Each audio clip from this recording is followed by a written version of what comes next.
ఈరోజు మనం ఫిజిక్స్‌లో చాలా ముఖ్యమైన న్యూటన్ మూడవ గమన నియమం అంటే Newton's third law of motion గురించి నేర్చుకుందాం. సర్ ఐజాక్ న్యూటన్ ఏం చెప్పారంటే ప్రతి చర్యకు ఎప్పుడు సమానమైన మరియు వ్యతిరేక దిశలో ఉండే ఒక ప్రతిచర్య ఉంటుంది. అంటే విశ్వంలో ఏ రెండు వస్తువులు ఒకదానితో ఒకటి ఇంటరాక్ట్ అయినా అవి ఒకదానిపై మరొకటి ఖచ్చితంగా సమానమైన కానీ ఆపోజిట్ డైరెక్షన్‌లో ఉండే బలాన్ని ప్రయోగిస్తాయన్నమాట. ఇక్కడ ఒక చిన్న ఎగ్జాంపుల్ చూద్దాం. మీ ముందున్న బల్ల మీద ఒక చెక్క దిమ్మె అంటే వుడెన్ బ్లాక్ ఉందనుకోండి. దాన్ని ముందుకు నెట్టడానికి మీరు ఒక ఫలిత బలాన్ని అంటే నెట్ ఫోర్స్‌ను అప్లై చేసినప్పుడు, అదే టైంలో ఆ దిమ్మె కూడా మీ చేతి మీద ఖచ్చితంగా అంతే బలాన్ని వెనక్కి ప్రయోగిస్తుంది. అంటే వ్యతిరేక దిశలో. ఇది వినడానికి ఆశ్చర్యంగా ఉన్నా ఇది 100% నిజం. ఆ దిమ్మెను గట్టిగా నెట్టినప్పుడు మీ అరిచెయ్యి కొద్దిగా నొక్కుకుపోయినట్టు మీకు తెలుస్తుంది. లేదా గోడను గట్టిగా నెట్టి చూడండి. ఆ గోడ కూడా మీ అరచేతిని తిరిగి వెనక్కి నెడుతున్నట్టు ఒక ప్రెజర్ ఫీల్ అవుతారు. ఇలా ఆ ప్రతిచర్యకు బలం లేకపోతే మీకు ఆ ఒత్తిడి తెలిసేది కాదు. సరే, మన రెగ్యులర్ లైఫ్‌లో మరో అద్భుతమైన ఎగ్జాంపుల్ చూద్దాం.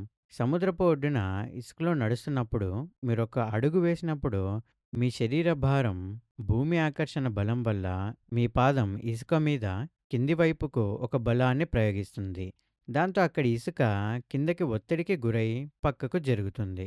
అందుకే ఇసుకలో మీ పాదముద్ర పడుతుంది. ఇక్కడ మనం సైంటిఫిక్‌గా ఆలోచిస్తే మీరు ఇసుక మీద కిందికి ఎంత బలాన్ని ప్రయోగించారో ఇసుక మీ పాదాల మీద పై దిశలో అంతే బలాన్ని ప్రయోగిస్తుంది. దీన్నే యాక్షన్ అండ్ రియాక్షన్ అంటారు. న్యూటన్ రెండవ గమన నియమం అంటే మనం ఇంతకుముందు చెప్పుకున్న రెండవ నియమం ప్రకారం గ్రావిటీ మిమ్మల్ని కిందికి లాగుతున్నా మీరు భూమిలోకి కుచించుకుపోకుండా స్థిరంగా ఉండడానికి కారణం ఇసుక మీ పైకి ప్రయోగిస్తున్న ప్రతిచర్య బలమే. ఈ రెండు బలాలు బ్యాలెన్స్ అవ్వడం వల్ల మీ మీద పనిచేసే ప్రతి బలం జీరో అవుతుంది.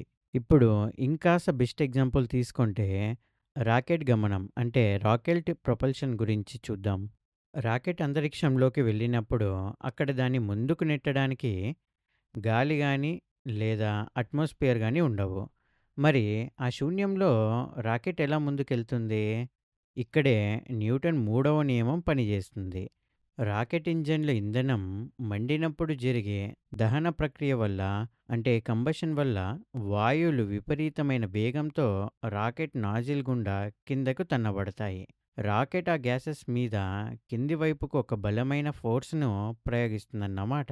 దీన్నే చర్య అంటే యాక్షన్ అంటాం. ఆ వాయు కణాల ద్రవ్యరాశి తక్కువగా ఉన్నా అవి అత్యధిక వేగంతో అంటే వెలాసిటీ vతో బయటికి వస్తాయి.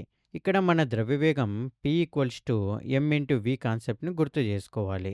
ఆ వాయువులు బయటకు వస్తూ దానికి ప్రతిచర్యగా రాకెట్ మీద పై దిశలో ఖచ్చితమైన సమాన బలాన్ని ప్రయోగిస్తాయి. ఆ రియాక్షన్స్ ఫోర్స్ వల్లే రాకెట్ భారీ త్వరణంతో అంతరిక్షంలో ముందుకు దూసుకుపోతుంది.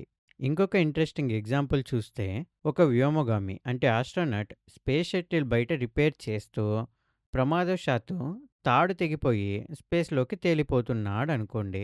అతని చుట్టూ నెట్టడానికి గాలి లేదు. మరి అతను తిరిగి స్పేస్ షటిల్ దగ్గరికి ఎలా చేరుకుంటాడు?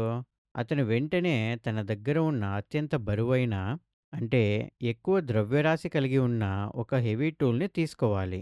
ఇప్పుడు అతను స్పేస్ షటిల్ వైపు వెళ్ళాలంటే దానికి ఖచ్చితంగా వ్యతిరేక దిశలో ఆ బరువైన వస్తువును గట్టిగా విసిరేయాలి. అతను ఆ వస్తువు మీద ప్రయోగించే బలం చర్య అయితే అంటే యాక్షన్ అయితే న్యూటన్ థర్డ్ లా ప్రకారం చర్య ఉంటే ప్రతిచర్య ఖచ్చితంగా ఉంటుంది. అంటే రియాక్షన్ కూడా ఉంటుంది కదా! అతను ఎంత ఫోర్స్ ప్రయోగించాడో ఆ వస్తువు కూడా అతని చేతి మీద సమానమైన బలాన్ని వెనక్కి ప్రయోగిస్తుంది. అంటే ప్రతిచర్యగా వెనక్కి ప్రయోగిస్తుంది. దీనివల్ల ఆ వస్తువు అతను విసిరిన దిశలో వెళ్ళిపోతే ఆ రియాక్షన్ ఫోర్స్ వల్ల వ్యోమగామి స్పేస్ షటిల్ వైపు నెట్టబడతాడు. అలా అతను సేఫ్‌గా షటిల్ దగ్గరికి చేరుకుంటాడు. ఈ ఎగ్జాంపుల్స్ అన్నీ చూశాక మనకు అర్థమయ్యేదేంటంటే, ఈ విశ్వంలో బలాలెప్పుడూ సింగిల్‌గా ఉండవు.